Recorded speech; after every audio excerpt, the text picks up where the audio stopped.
គឺដោយសារតែកន្លងមកតាក់ទងទៅនឹងការហក់ឡើងខ្លាំងទៅលើតម្លៃហាងឆេងមាសក៏ជាកត្តាចូលរួមមួយផ្នែកធំអំពីការអនុវត្តគោលនយោបាយពន្ធរបស់លោកដូណាល់ត្រាំផងដែរប៉ុន្តែជាក់ស្ដែងនៅក្នុងកំឡុងពេលបច្ចុប្បន្ននេះគឺតុលាការរបស់សហរដ្ឋអាមេរិកគឺបានដកសិទ្ធិអំណាចរបស់លោកដូណាល់ត្រាំនៅក្នុងការអនុវត្តទៅលើគោលនយោបាយមួយនេះ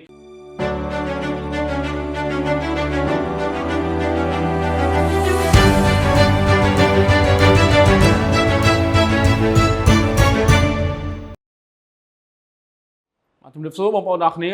ជួបគ្នាជាថ្មីជាមួយខ្ញុំគុណណាន់នៅក្នុងវីដេអូវិភាគព័ត៌មានប្រចាំថ្ងៃរបស់ក្រុមហ៊ុន GG Investment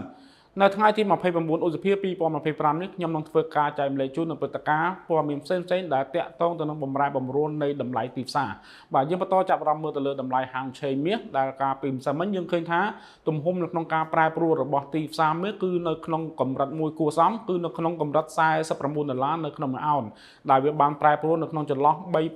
$3,325រហូតមកដល់តម្លៃ$3,276នៅក្នុងមួយអោនដែលវាមានការឡើងចុះនៅក្នុងកម្រិតមួយនេះបាទអញ្ចឹងតកតងទៅនឹងតម្លៃហាងឆេងមាសដែរបើយើងគិតជាដំឡឹងគឺនៅក្នុងតម្លៃ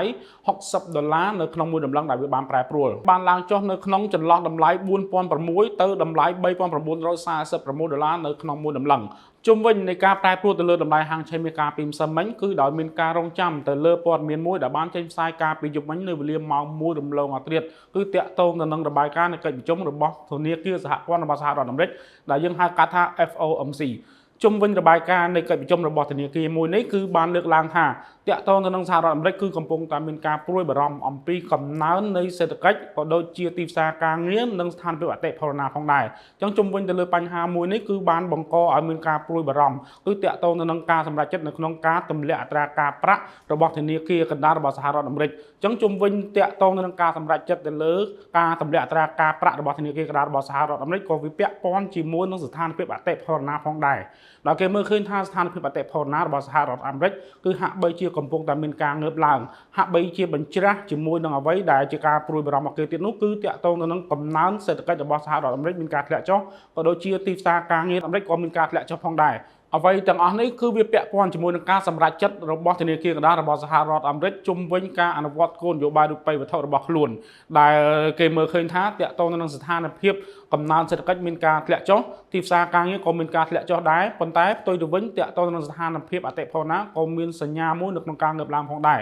ដូច្នេះតាក់ទងនឹងការសម្រេចចិត្តរបស់ធនាគារកណ្ដាលរបស់សហរដ្ឋអាមេរិកដែលគេ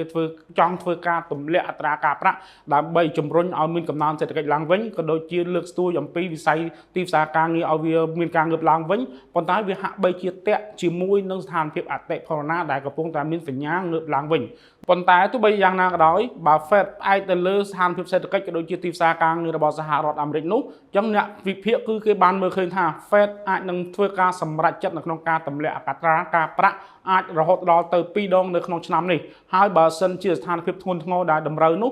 Fed ក៏អាចធ្វើការបង្កើនទៅលើចំនួនដងនៅក្នុងការកាត់អត្រាការប្រាក់ផងដែរគឺអាចកើនរហូតដល់ចំនួន3ដងនៅក្នុងឆ្នាំនេះតែម្ដងគួររំលឹកផងដែរថាធនាគារកណ្ដាលរបស់សហរដ្ឋអាមេរិកនឹងមានកិច្ចប្រជុំតាក់ទងទៅនឹងអត្រាការប្រាក់គឺនៅខែមិថុនាថ្ងៃទី17ខាងមុខនេះប៉ុន្តែទោះបីយ៉ាងណាក៏ដោយបើយើងសង្កេតមើលទៅលើទីផ្សារគឺហាក់បីជាមិនមានការប្រែប្រួលនោះទេនៅពេលដែលមានការចេញផ្សាយតាក់ទងនឹងព្រឹត្តិការណ៍នៅកិច្ចប្រជុំរបស់ FOMC មួយនេះប៉ុន្តែអ្វីដែលគួរឲ្យភ្ញាក់ផ្អើលគឺនៅក្នុងព្រឹកនេះតែម្ដងតម្លៃហាងឆេងមាសគឺវាមានការធ្លាក់ចុះយ៉ាងខ្លាំងគឺធ្លាក់ចុះរហូតដល់តម្លៃ$3,245នៅក្នុងមួយអោនដែលស្មើនឹង$3,909នៅក្នុងមួយដំឡឹងខណៈដែលតម្លៃទីផ្សារមាសនៅក្នុងពេលបច្ចុប្បន្នគឺនៅក្នុងតម្លៃ$3,270ក្នុងមួយអោនដែលស្មើ$3,939នៅក្នុងមួយដំឡឹងអញ្ចឹងមូលហេតុចម្បងដែលបានធ្វើឲ្យតម្លៃហាងឆេងមាសវាមានការធ្លាក់ចុះយ៉ាងខ្លាំងនៅក្នុងព្រឹកនេះគឺតាក់ទងនឹងសេចក្តីសម្រេចរបស់តុលាការពាណិជ្ជកម្មអន្តរជាតិរបស់សហរដ្ឋអាមេរិកទៅលើការអនុវត្តគោលនយោបាយសារពើពន្ធរបស់លោកដូណាល់ត្រាំដែលបានអនុវត្តកន្លងមកអញ្ចឹងតាក់ទងនឹងសេចក្តីសម្រេចមួយនេះគឺបានលើកឡើងថាការអនុវត្តតាក់ទងនឹងពន្ធគយរបស់លោកដូណាល់ត្រាំគឺមិនត្រឹមត្រូវនោះទេដូច្នេះតទៅទៀតនេះលោកដូណាល់ត្រាំមិនមានសិទ្ធិអំណាចនៅក្នុងការសម្រេចទៅលើការអនុវត្តពន្ធគយដោយឯកឯងនោះទេ ដោយសារតែដំណឹងនេះហើយទើបធ្វើឲ្យតម្លៃទីផ្សារមាសគឺវាមានការធ្លាក់ចុះដែលធ្លាក់ចុះគឺដោយសារតែអារម្មណ៍សុវត្ថិភាពរបស់អ្នកវិនិយោគដែលគេទទួលបានគឺដោយសារតែកន្លងមកតាក់ទងទៅនឹងការហក់ឡើងខ្លាំងទៅលើតម្លៃហាងឆេងមាសក៏ជាកត្តាចូលរួមមួយផ្នែកធំអំពីការអនុវត្តគោលនយោបាយពន្ធរបស់លោក Donald Trump ផងដែរប៉ុន្តែជាក់ស្ដែងនៅក្នុងកំឡុងពេលបច្ចុប្បន្ននេះគឺតុលាការរបស់សហរដ្ឋអាមេរិកគឺបានដកសិទ្ធិអំណាចរបស់លោក Donald Trump នៅក្នុងការអនុវត្តទៅលើគោលនយោបាយមួយនេះដែលជាដំណឹងល្អមួយសម្រាប់ទីផ្សារហើយធ្វើឲ្យអ្នកវិនិយោគគឺគេធ្វើការលក់មាសចេញតែម្ដងដើម្បីទទួលបានផលចំណេញយ៉ាងណាមិញតាក់ទងនឹងការធ្លាក់ថ្លៃលើតម្លៃហាងឆេងមាសនៅក្នុងព្រឹកនេះក៏មិនមែនមានន័យថាទីផ្សារមាសគឺបានផ្លាស់ប្ដូរទិសដៅពីឡើងមកចុះវិញនោះទេគឺវាធ្លាក់ចុះដោយសារតែការប្រតិកម្មទៅលើអារម្មណ៍របស់ trader ដែលទទួលបានព័ត៌មានដ៏សុតិធិនិយមឬក៏ព័ត៌មានដែលវិជ្ជមានមួយនេះផ្ទុយទៅវិញវាក៏ជាឱកាសដ៏ល្អមួយសម្រាប់បងប្អូនដែលកំពុងតែរងចាំទិញទៅលើតម្លៃហាងឆេងមាសដែលរងចាំមើលឃើញថាតាក់ទងនឹងតម្លៃហាងឆេងមាសបើសិនវាមានការធ្លាក់ចុះទៀតជាងនឹងទៀតគឺរត់តែជាឱកាសល្អនៅក្នុងការទិញវាឡើងបាទសម្រាប់ព័ត៌មាននៅក្នុងថ្ងៃនេះគឺមានតែប៉ុណ្ណឹងអរគុណអតិថិជនដែលបានតាមដានវីដេអូមួយនេះតាំងពីដើមរហូតដល់ចប់បាទសម្រាប់ព័ត៌មានបន្ថែមក៏ដូចជាចំណេះដឹងផ្សេងៗតាក់ទងនឹងការវិនិយោគទៅលើទីផ្សារមួយនេះសូមកុំភ្លេចចំណាយពេល5នាទីជួបជាមួយនឹងខ្ញុំគុណណាន់